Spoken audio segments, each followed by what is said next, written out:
Happy Tuesday, guys. Today's home workout is for time, 25 minutes. And you're doing movement intervals in this one. So you're gonna be doing one movement and then try and finish it as fast as you can, and then rest for 3 minutes. So first movement is that Calorie Row. If you don't have a rower machine at home, let's go for burpees, and we'll go for 45 burpees as your scaling option instead of the row.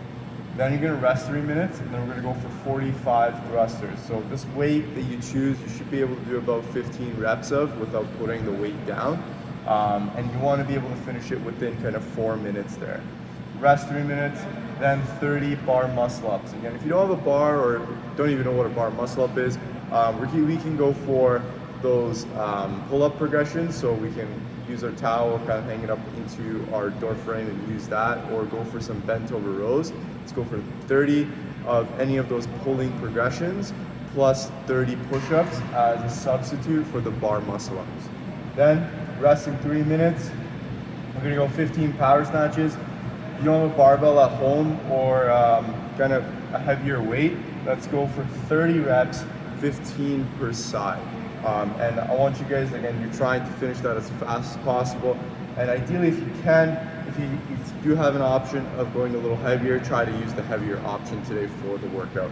The goal of this workout is that we're trying to work on that sprint and that intensity pace there. So on each movement, that's what we're trying to do, as we have a rest after each movement.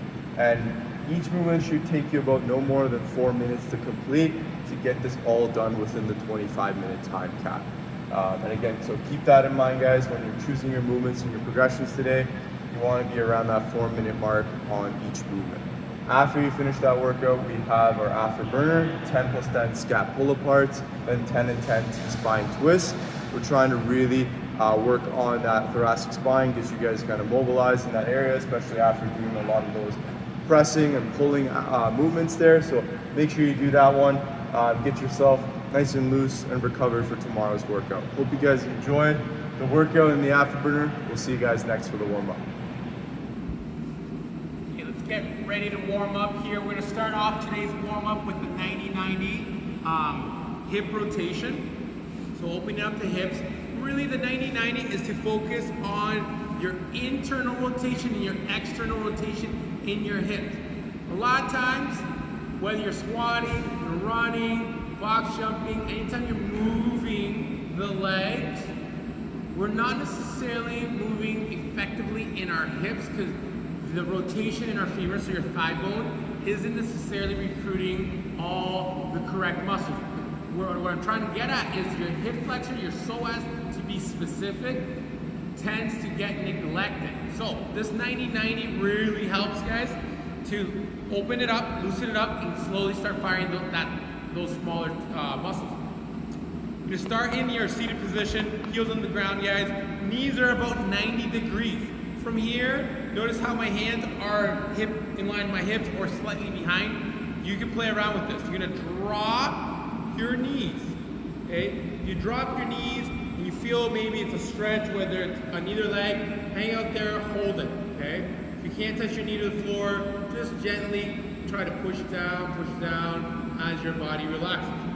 Now it might be tricky to see, but my knees are actually about 90 degrees, both of them. That's where the name comes, the 90-90. From here, I'm going to rotate my knees to the other side without lifting my heels off the ground. So notice how I'm just rotating, but my heels did not change position, okay?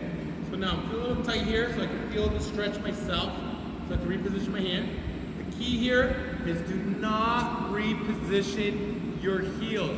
It's really easy to I'm doing it, but you're actually not rotating through your hips when you're moving your feet.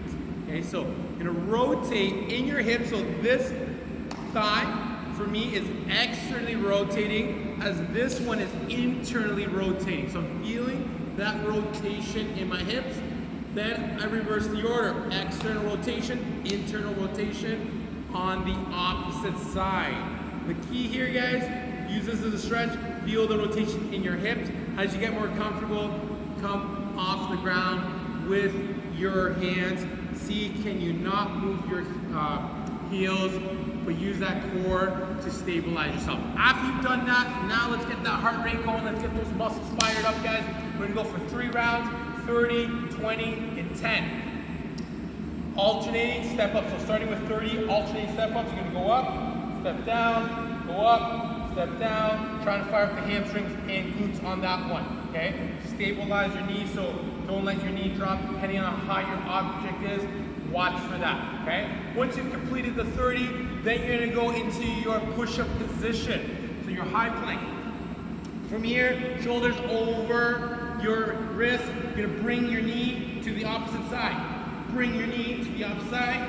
You're going for 30 mountain climbers, crossing your body, getting your core fired up, okay? From there, my last movement, going for some bent over flies. So I'm using these 10-pound plates here today. I'm gonna hinge at the hips, so lean forward by sticking my bum back. From there, my back is flat, and then I'm going to squeeze my shoulder blades, bring it down. Squeeze my shoulder blades, bring it down. Do it until 30. As you squeeze your shoulder blades, don't roll forward. It's okay to bend the elbows slightly so you can maximize the usage of your upper back. If you have the flexibility in your bicep and your triceps and your back muscles, feel free to go straight, guys, but play around with it to make sure you get the most out of your back without lowering the plate down too much. So you're not doing this, okay? Trying to keep them in line to your shoulders. Once you've completed 30, you're going to roll back onto your step up for 20, repeating your movements, working your way down on the last round, doing that final round of 10. Have a great warm-up. See you next in the workout. Where did you position your rope for your burpees? Then from there, you're going to go into your burpees. So 3 to 5 burpees, finding that rhythm of what the speed is going to be. Are you stepping into it? Are you jumping up for it? Play around with it. What works for you? Okay? Try to use just one object for those thrusters. So we're going to hold that in the front rack position. We're going to come down, again, nice and controlled, just like that smooth deadlift. Coming down with control on the way up. Be explosive with the hips and drive that object straight overhead. Make sure, again, with that squat on the way down, we're staying tall with those elbows, making sure they don't drop at the bottom.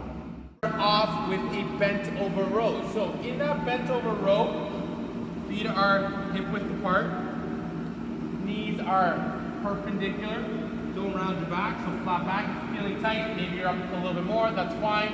If possible, drop down. From here, again, you're gonna row that bar, in my case, as close as you can to the body. So if I had a single object, I'm still thinking about nice and tight with my elbows, not to the body, but the back, to allow me to mimic that tight bar path that I can get with a PC pipe or bar.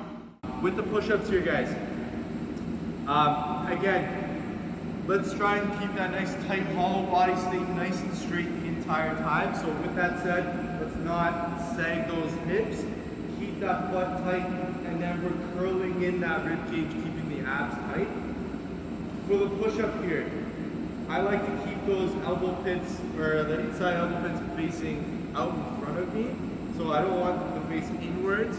I like to keep them facing out in front, so that when I break at the elbows, I'm keeping my elbows already nice and tight to my body. So that's a good cue for yourself, especially also when you're coming up, you want to think about pointing those elbow pits back out again. So you guys can do your push-ups off those toes.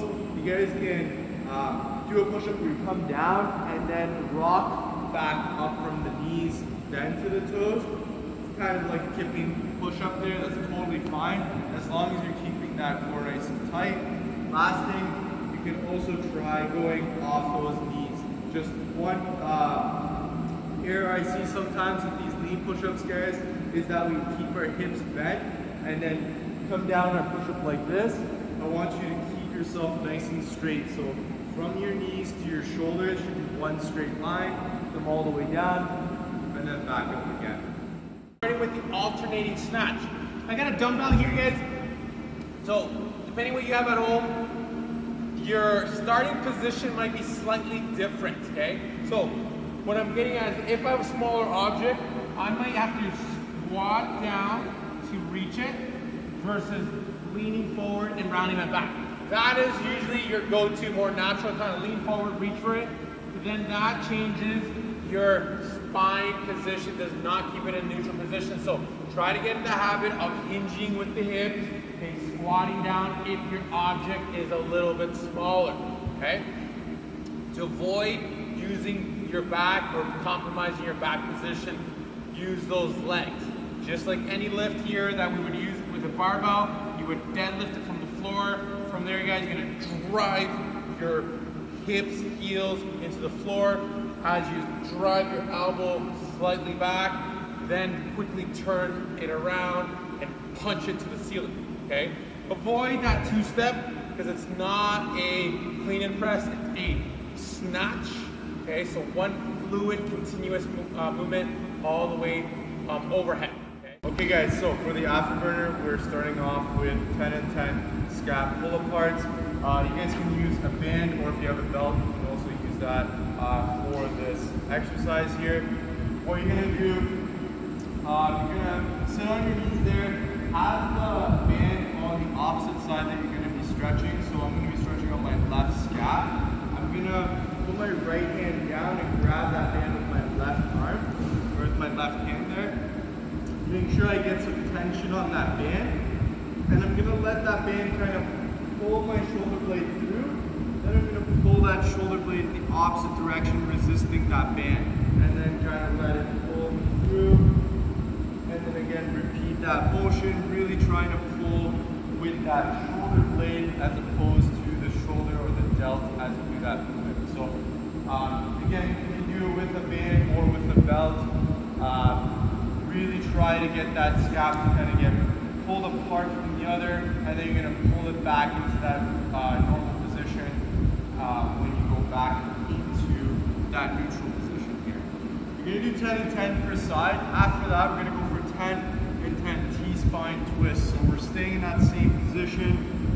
This time, our hand's going to go behind the back of our head here, keeping our back flat.